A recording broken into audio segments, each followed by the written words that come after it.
James for the untouchable, true school sports. Let's go, baby. Bow! Be careful what you wish for because it can become a reality. Yeah. The untouchable True School Sports Empire proudly presents something the boxing game's missing. Hey, what's going on? It's your boy BT, and I came here to talk some boxing with the thousands of True School Sports subscribers. All right, so I wanted to go ahead and just get my thoughts out on this particular fight coming up in November between Ennis-Norman Jr. and Derrieck Cuevas. You know, Ennis-Norman Jr.'s name has been in the news a lot, like a ton, more times than we can count recently because of the whole Ennis saga.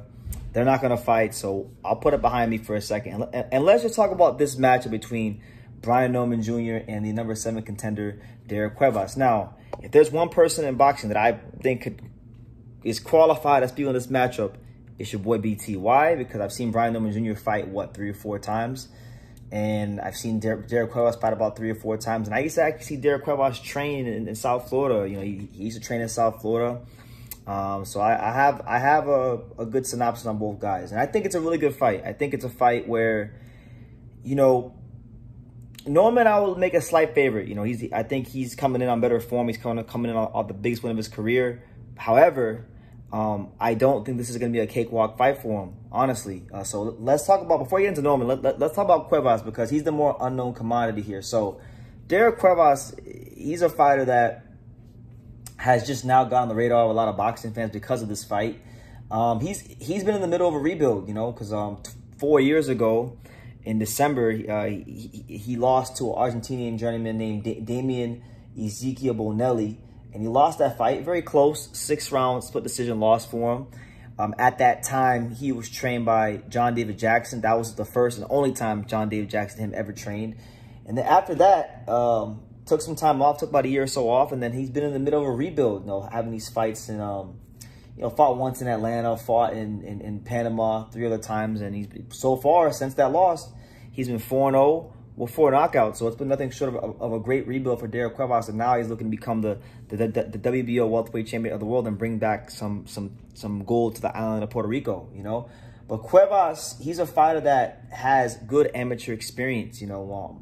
He had a record of 123-14 as an amateur. He was a Puerto Rican amateur national champion, and this is a guy that when he first got to the States and he got signed to you know, the heavyweight factory, and he was doing those fights in South Florida for that period of time. He underwhelmed at that time, but I remember he came in with some fanfare, some hype, you know, in like local boxing circles in South Florida. So it's very interesting to see how he's developed and see him get to this point with Ennis-Norman Jr. because Ennis-Norman, you know, this is a guy that's he's been a very Jekyll and Hyde fighter, a very up and down fighter in his time with Top Rank since he got on my radar, really. For full disclaimer, I've known who Ennis-Norman Jr. is for many years before he ever got on Top Rank because I'm friends with Nigel Lopez, and I remember Nigel Lopez telling me about him one time and seeing him post about him all the time. So I always knew that name, and I always heard great things about Ennis-Norman Jr. But since I've really been intently watching him when he got on Top Rank, you know, he's been a very up and down fighter. So right now he's on the up. And, you know, if the trend tells anything, that a down could be coming soon for him. And may it be this fight? It wouldn't surprise me, honestly. Derrieck Cuevas is a big puncher. You know, this is a guy that is no stranger to knocking people out. But not just with him being a puncher. I think from what I've seen in the past and from what I've seen recently in his fights, Derrieck Cuevas is the kind of fighter that can counterpunch. He can dig into the amateur experience and outsmart a guy like Ennis-Norman. Now, Ennis-Norman, you know, from what I've seen in his career thus far, he's a guy that relies a lot on his physical strength, his power. And you can't, with him, he's one of them guys where you'd be in your best interest to not fight fire with fire for too long. Because if you do, that's playing into what he likes to do. And you're upping his chances of winning. And you got to pick your spots with him. And I think that's going to be the path to victory for Cuevas. He's got to pick his spots of Ennis-Norman Jr.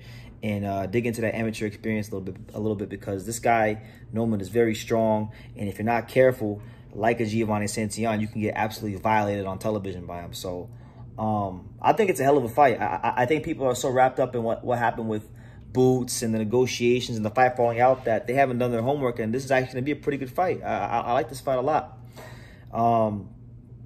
And again, like I said it in one of my videos I just dropped, like Brian Norman may be one of the best welterweights in this current crop of the division right now, but I don't think, like, I'm still, the jury's still out for me if he's a world beater. Like, he had one great performance against Giovanni Santillán.